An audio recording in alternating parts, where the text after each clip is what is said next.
The South China Sea is boiling with tension once again. But this time, Beijing isn't just sending ships. It's reaching back into World War II to justify its modern expansion. Welcome to GeoFrontline, where we break down global strategy, power plays, and the battles shaping tomorrow's world. China now says its World War II victory rights give it sweeping control over islands stretching from Taiwan all the way to the Philippines. But is this history, or just a new weapon in Beijing's arsenal? And more importantly, what does this mean for America, its allies, and the fragile security of the first island chain? Let's uncover the answers, step by step. For decades, China has leaned on its so-called nine-dash line to claim almost the entire South China Sea. But after the 2016 International Tribunal in The Hague rejected those claims outright, Beijing shifted tactics. It started talking more about World War II.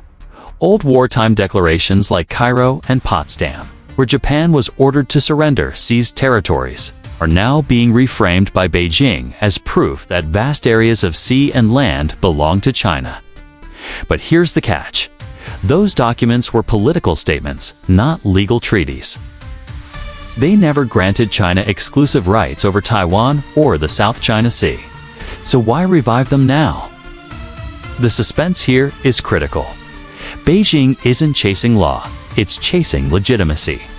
By wrapping its modern expansion inside the cloak of history, it paints every push against the Philippines and Taiwan as justice, rather than aggression.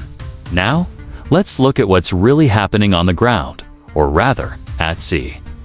In recent months, Philippine supply boats to Second Thomas Shoal have been rammed and blocked.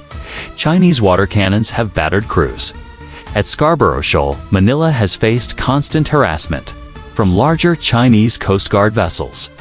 And yet, despite this pressure, the Philippines is pushing back with louder protests, stronger ties to the US, and an unmistakable show of resilience. But the story doesn't stop there. Our Chinese aircraft carriers are no longer hugging the coast. They are pushing out east of Taiwan, even brushing past Japan's islands. And this brings us to the central question. Is Beijing's historical narrative just a smokescreen for something much bigger? The attempt to break the first island chain. The first island chain is America's natural defense line in Asia. Japan in the north, Taiwan at the center, and the Philippines in the south. If that chain holds, China's navy is boxed in. If it breaks, the Western Pacific opens up to Beijing's fleet. This is why every move China makes against the Philippines or Taiwan matters far beyond those borders. And this is why the United States is responding with force, but a measured kind of force. From Luzon in the northern Philippines, U.S. forces have tested missile launchers capable of striking Chinese warships at sea.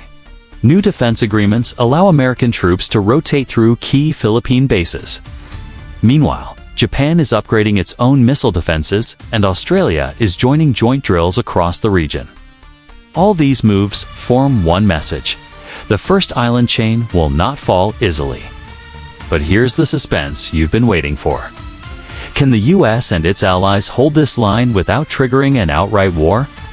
The answer, for now, is yes, but only if they keep reinforcing it. Legally, the Philippines already holds the upper hand, thanks to the 2016 ruling. Militarily, the US alliance network is thicker than it has been in decades. And strategically, China's overreach risks uniting its neighbors against it, rather than intimidating them into silence. That's the hidden irony of Beijing's World War II narrative. It may be meant to divide, but it is actually forging stronger bonds between Washington, Manila, Tokyo, Canberra, and even Taipei. So what should we watch next? First, expect China to escalate its map warfare, issuing new maps, museum claims, and propaganda tying everything back to World War II. Second, the flashpoints at Scarborough and Second Thomas Shoal remain the most likely spots for real danger. A collision there could spiral quickly. Third, keep an eye on U.S. deployments in northern Luzon and Japanese islands. Those are the tripwires that make any attempted Chinese breakout incredibly risky. In the end, history isn't just about the past, it's about power today. China is trying to weaponize World War II, not to honor it, but to rewrite the present. But the US and its allies are standing firm. The first island chain is still intact. And as long as law, deterrence, and alliances hold together, Beijing's narrative will remain just that, a story, not a victory. This is GeoFrontline. Stay tuned, stay sharp, and stay ahead of the curve.